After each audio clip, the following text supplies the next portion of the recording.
Jen Psaki says that crime is a huge vulnerability for Democrats. Why would she say that? So, again, I can't do electoral politics from here, as you know, but I don't agree with your characterization of what she actually said. If it is a referendum on the president, they will lose, and they know that. They also know that crime is a huge vulnerability for Democrats. I would say one of the biggest vulnerabilities. Just the original question, does President Biden think America's big cities are safe? It is not a yes or no question. It is very much a question of what has he done? That's how we see the question, is what has he done? This list here, but the poll actually shows that the president is deeply underwater when it comes to the economy. Is there anything the White House plans to do differently? Do you need to do the midterms are in 44 days? Does there need to be a course Again, I can't talk about the midterms. No. I'm about to answer your question. Give me a second here.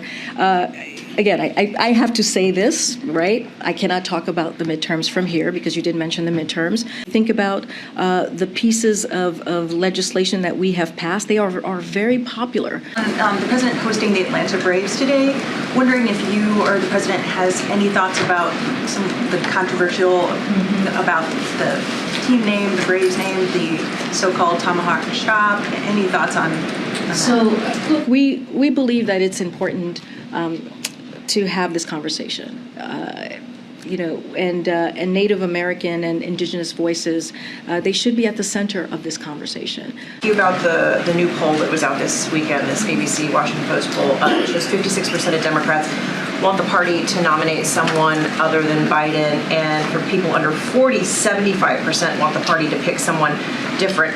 Is the president concerned by this? How's he digesting a number like that? I will reiterate what we have said many times from here, what the president has said many times, even recently as his 60-minute interview, is that he intends to run. Don't have any more announcements on that. But look, the president will say, as I'm saying right now, is his focus is not on himself. We have done everything that we can. The president has made lowering costs for the American people.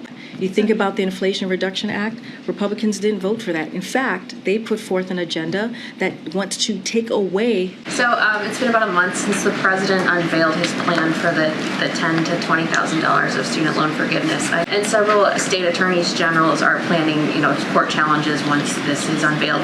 Can you talk at all about what is sort of going on inside the administration to bolster against this? Yeah. So I leave that to the Department of Justice. But look, there's always a lot of noise around the student loan debt relief.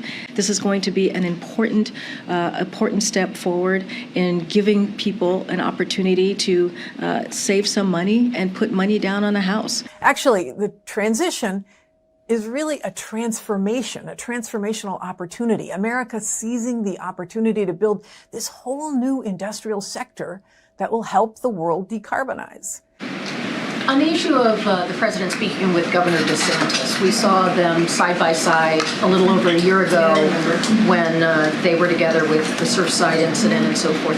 Does the president think it's important when you have this nature of a threat to millions and millions of Americans to have a conversation with a governor? I know there's a lot of administrative and bureaucratic steps that are in place to provide resources, but does the president believe it's important to speak to a governor in these circumstances? What the president believes is that it's important that federal resources is provided for the people of Florida. That is the most state. Is there any concern if there is a perception that there might be politics or personalities or disagreements among individuals that would get in the way, not so much of the flow of the information, but if people are wondering, is there anything that could stand in the way of the response if a president and a governor might not speak? He didn't speak to the governor of Mississippi during the water crisis with Jackson.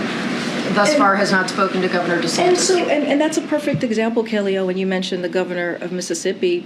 You're right, they didn't speak, and we still were able to deliver. One quick housekeeping note on Florida.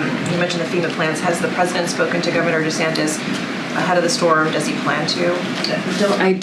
We don't have any calls to preview or that's locked in to share at this time. Okay. I want to ask